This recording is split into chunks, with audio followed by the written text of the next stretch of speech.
Quick video, guys. This is just for some quick content because we need some. It's that time of the year. We just got done with an event, so I'm going to show you guys my deck for both teams and what I ran. So this is my Nationals deck. I just tweaked it up a little bit. So you guys see I ran Soul Striker. Before I do this, big shout out to PPG, Genuine Collectibles, and also Team Foe. If you guys don't follow me, I run our Whatnot store. These guys make it possible. Ginger Fusion LLC on there.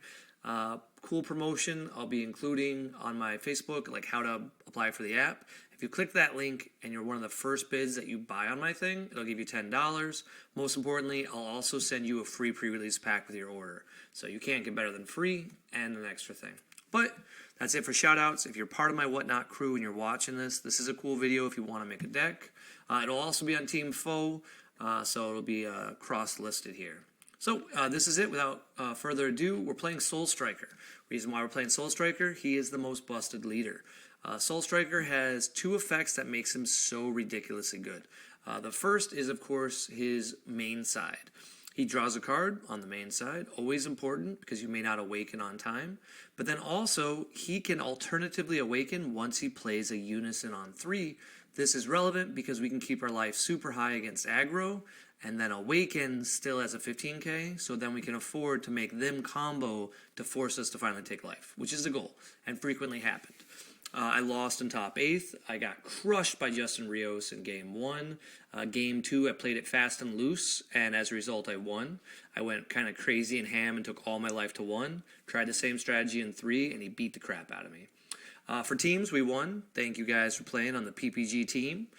We took it down. Me and Juan had to play without our third player because Gino Carlo was commenting. So both him and me had to win both of our games because we already had a loser. Since obviously you forfeit if you don't have a person. But this is roughly the same list. There's a minor change I want to tell about. So you'll see here my side deck, it says I'm not running Majin Buu. The numbers are just slightly off. There should be a Majin Buu main, and then we weren't running Mechabura main. So then that gave us a spot, and I ran another card, the Fighting Against Fate main, and we'll talk about why right now. So you always run one Turning the Tide. I'm pretty sure I beat somebody because I was running it. I think they were Icarus player. It just wins the game. You play it on turn 7, and pretty much your opponent can't do anything about it game 1. So frequently, if you're going slow, it's how you win. Fu is, of course, the alternate win condition. If your opponent's not blue, and they're not a Frieza, for the most part, no one can interact with Fu. I expect him to get hit on the ban list, so I wouldn't buy any for expensive SBRs. But it's dodged so many lists, for all I know, it's going to dodge again. You'll also see other singletons. We run a single Champa. This is the most common thing I sideboard out. So I think this was a mistake to even run it, because you don't need to do it, but people are afraid of it. So maybe it's the right call. The primary unison is, of course, Gogeta. The reason why is people like silver bullets. The silver bullets prevent you from untapping. We don't want to fall for that trap. So it's built-in removal, and it's a dual attack 20k.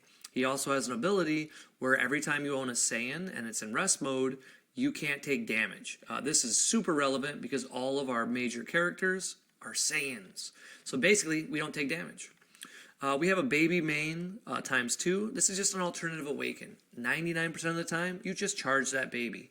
That means we ran a crazy 7 unisons, and frequently I had bad hands because of it. So keep that in mind that if you have multiple unisons, you've got to charge them.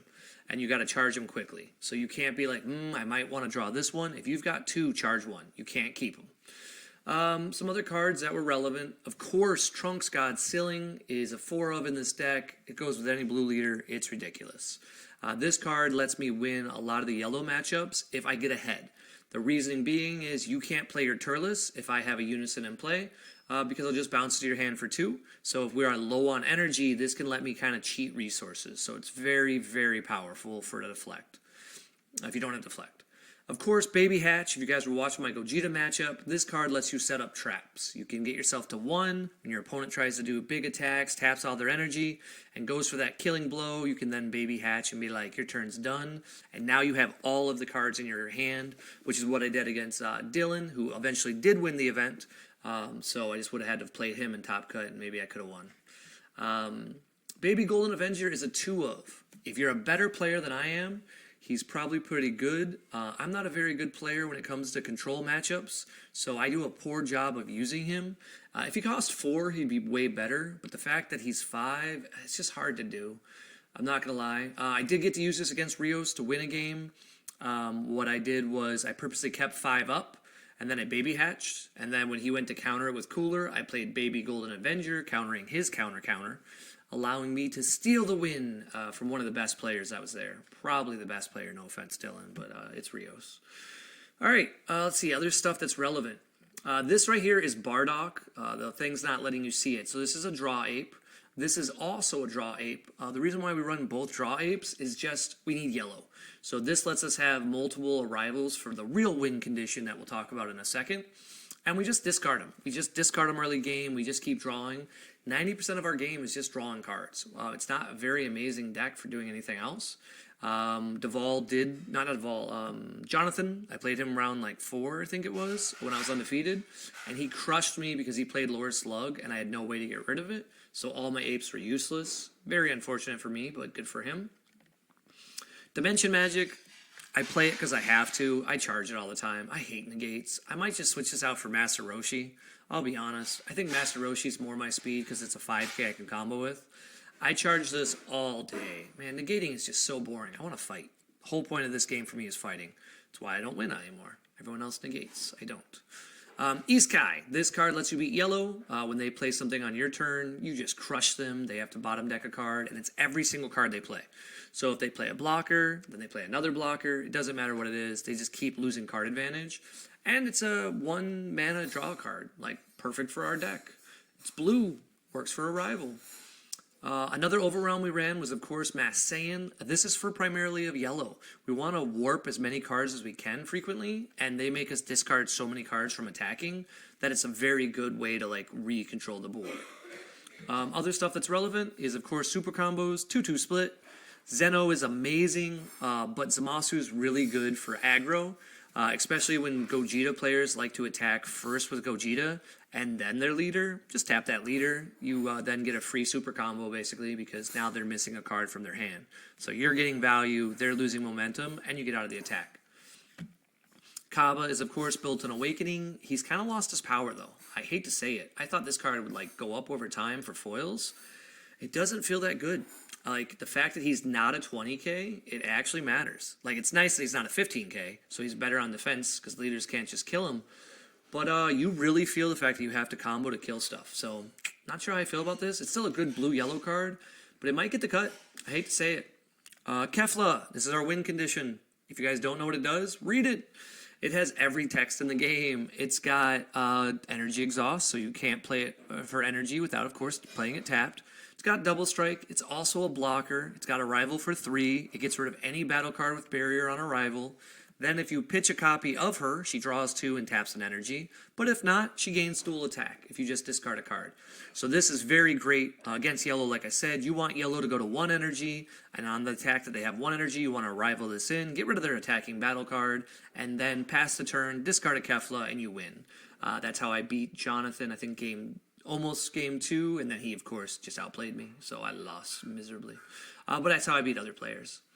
Anything else that was relevant? Mechabora's now on the sideboard. Nobody plays Gogeta as much. There's only a few players, so not exciting. Son Goku's just a cantrip. We like him. He draws a card. And then sideboard, most important thing is, didn't side in any of these cards. If you guys can see my sideboard, looks like you can't with the way this is set up. But the only thing that's on here is a Haru Haru. I'm going to click on it so you guys can actually see the image.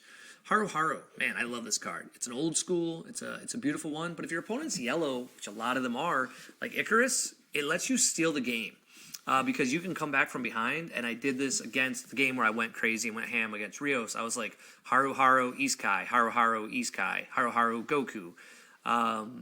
Tap 4 energy for Majin Buu Unison, swing with leader. So think about how much energy that you've done. Like it creates a different game dynamic. So I really liked it. It's a great card. I don't think anything else on my sideboard I really used. Jiren I never played. Deborah I never got to play against hand control because everyone else has hand control hate now. Fighting against Fate is, of course, main. I bring in Gohan and Piccolo versus Gogeta players because I'd rather tap 1 and get rid of 2 of their cards. But very rarely do they actually just play 2. Like, it's a good situation when they do, because it means they have nothing at that point, and they're just trying to build board presence for later. Supreme Kai, I found out, doesn't work. Fun fact, I thought this would turn off the Gogeta and Vegetas. It doesn't, because it says, Deflect says you're unaffected by counterplays. Well, since the counterplay is part of the skill, and it's not on the auto, Supreme Kai doesn't work. So I had a dead card in my sideboard, so that was lame. So I'll switch that out, assuming they don't hit Soul Striker. But by March, I expect this deck to be done. So don't invest a lot of money in this deck, but you have a month to play it. Like, it's a very solid deck. The only reason it makes me think that they're going to replace it is the next leader, they have another Son Goku in this set. That's the God form. So it's called Super Saiyan God. So it just makes sense to me that they knew they're going to ban it. And then it's a weaker effect. I think it untaps 1. I'd have to check. But I think it untaps 1, but it's the same mechanic. So it just makes sense to me that, like, if they were going to ban it, they were like, we still want a Son Goku Soul Striker, but maybe we'd lower the power. If not, I'm still running this leader. It's stupid, poorly designed from a, like, ability standpoint. Especially if they do anything to Icarus. Like, I'm hoping Power of a Super Saiyan gets, like, a limit 1. Because it's just annoying. Like, it's good for them, but I just hate yellow. If they do weaken that card, we switch back to red. So I'm super excited because red is not playable because of yellow. So if we get rid of yellow's power a little bit, we go back to playing red. We bring out starter deck Vegeta. Whole new world. But yeah, that's it. Shout out to everybody, like I said, who's been following me on Whatnot. It's been a blast. Today, if you guys are streaming, we got some pre-release leaders, so it'll be some cool stuff on there. And then also, I know a lot of people are getting into, like, silly stuff, what they consider, but I like it. I like the digital stuff, so if you guys have anything that you're interested in, hit me up for collectibles, because it looks like COVID is not changing, so I'm just enjoying the time frame, and picking up some old stuff. Like I said, I picked up some retro cards recently, like the gold paninis and stuff, so it's fun.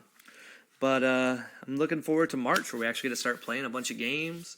I was going to switch to my hero, because they were going to have some live events. I was excited for it. I was going to go out to Vegas, but then they immediately canceled having any spots there, so I'm not going to do that. You will see me at Flesh and Blood events, so I'm waiting. February 1st, we get that schedule, and that will determine whether or not I can come to the Fest events.